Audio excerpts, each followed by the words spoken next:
ආයුෂ බොහෝ වේවා. සාදරයෙන් පිළිගන්නවා ඔයාලා ඔක්කොම නැවතත් පොළ බෑ වෙතට. අද අපි කතා කරන්න යන්නේ අපේ කලින් කෝස් එකේම කරපු Canva කෝස් එකේ හතරවෙනි ලෙසන් එක. ඒ තමයි Canva Interface Part 3. මේකෙන් අපි කතා කරන්න යන්නේ text කියන ටැබ් එක ගැන.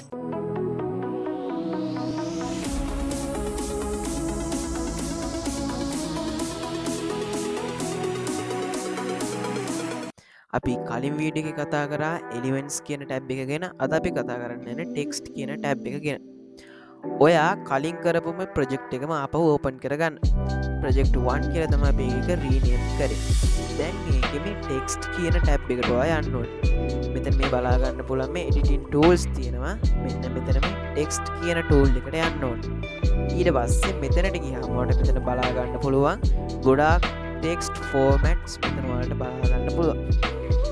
මෙතන ඔයාලට බලා ගන්න පුළුවන් add text box කියලා දම් පාට බටන් එකක්.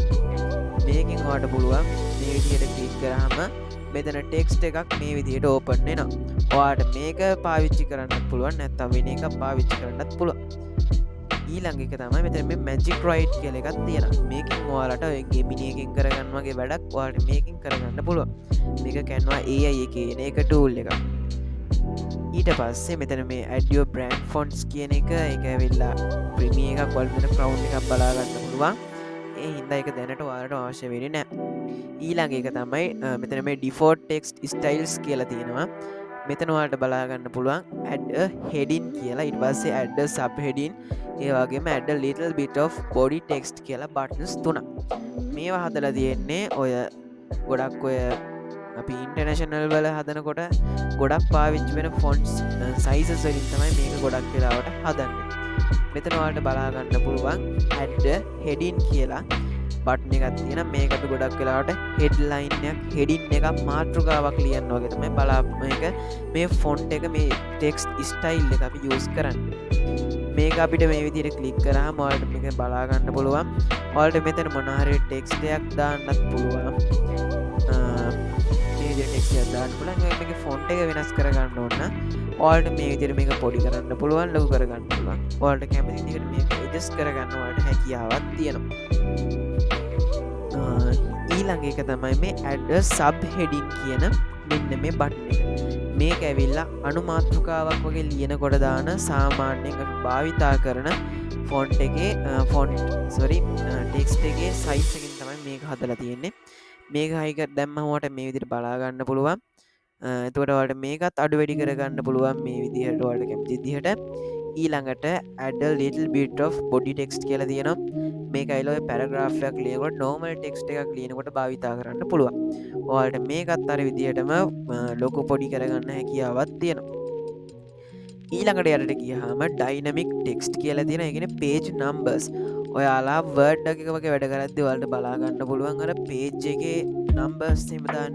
දැන් ඔයාලා document එක type කරනවා නම් page එකේ numbers දාන්න ඕනේ. අන්න මේක හදාගන්නේ මේ text එකේ ඔටෝම අපි හදාගන්න විදිහ තමයි මෙන්න මේකෙන් මේ dynamic text කියන එකේ තියෙන මේ page numbers කියන tool එක. මේක දැම්මම මෙතන page numbers added to all pages. මෙතන ඔයාලට බලා ගන්න පුළුවන් settings එකක් open වෙනවා.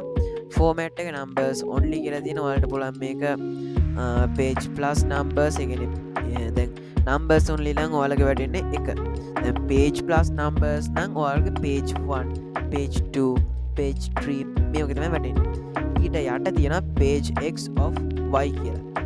මේකෙන් ඔයාලා කරන ඔය page 1 of 10 ඒ කියන්නේ මුළු ගාන off එකට පස්සේ දාලා ඊට පස්සේ මේ පළවෙනි page එක page 1 of 9 කිව්වොත් එහෙම මේ නම් පිටු 9ක් තියෙන මේ document එකේ පළවෙනි page එක.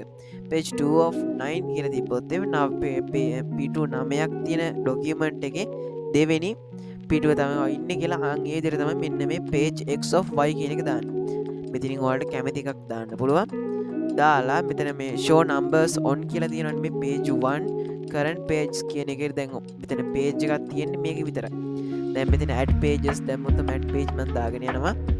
දැන් ඔයා මේකට ගිහිල්ලා මේ උඩටම ගිහිල්ලා මේකට ගිහින් page numbers ගිහින් දැම්මොත් මෙතන ඔයාලට බලා ගන්න පුළුවන් pages ඔක්කොම තියෙනවා. මෙතන all pages තියෙනවා. දැන් ඔයාලට මේ all pages මේ අයින් කරොත් එහෙනම් මේ විදිහට හදා ගන්න පුළුවන්. දැන්වා ඩොකියමෙන්ටයක් කරන දැ පොතක් ටයිප් කරනවන ඔයාලට අර පලවෙනි පොතේ අර මේ කව පේච්චික තියෙනනි ඔය කව පේච්ච එකට මේ නම්බ එක දැම්මට වැඩක් නෑ ඕට ඔන්නම් පුලන් එක නම් මේ කව පේජක තියෙන ඩිසයින් එක ටික් එක අයින් කරලා නිත්‍යවට ටික් එක දාගන්න ඔයාලට අවශ්‍ය පේජසල්ට විතරක් ටික් එක දාන්න මේකින් හැකියාවත් තියෙන ඊට පස්වල්ටම එක ඩන් කරලා ඇප්ලයි ප්‍රපටිස්ට ඕල් කියල ඕල් පේජස් කියල දාන්න පුල දැම් මේක හොම දැම්ම කියන්නකො දැන් අපි මේක දැම්මා ඉටස්සේ හරිම මේ ඕල් දාලා නම්බර්ස් ඔන්ලි දාලා මෙතන වැට්නාවට මේක ලොක් කරගන්න පුළන් මේ අවස් විදිහට එජස් කරගන්න පුළුවන් සයිස් එක මේ විදිහට දැම්මගේ ඇප්ලයි වෙලා තියෙනවා දැන් මේ විදිහට මේ වගේත් මෙති මේවා පොඩිවට මේ දැන් මේ වැටලා තියෙන නම්බර් එක වලට මේක ලොක් කරගන්න පුළුවන් මෙතනින් ඔයා මේක zoom කරගත්තා නම් මෙතන බලා ගන්න පුළුවන් මේක මේ පොඩිවට වැටලා තියෙන ඔයාලට මේක මෙතන ලොක් කරගන්න පුළුවන් ඒක තමයි මේ page number set කරන එකෙන් අපිට බලා ගන්න පුළුවන්. ඊළඟට මේ apps මේක අලුත් feature එකක්. මේකෙත් ඔයාලට මේ අර app තියෙනනේ අර පිටින් connect කරපු app වලින් ඔයාලට මේක ගන්න පුළුවන්. දැන් මේ type studio කියන එකේ අලුත් style වලින් ඔයාලට මේක text type ගන්න පුළුවන්. type craft එතකොට මේ motion text මේ type extrude ඒ වගේ මේ ගොඩක් දේවල් තියෙනවා. ඔයාලට මේවත් නිකන් use කරන්න පුළුවන්. හැබැයි මේ crown mark එකක් තියෙන කියන්නේ premiere page එකේ තියෙන එකක්. ඊළඟට තියෙන මේ recently used කියලා එකන ගොඩක් අය මේ කාලේ තුර පාවිච්චි කරපු ඒවා තමයි ෆොන්ට් තමයි මෙතනින් බලා ගන්න පුළුවන්.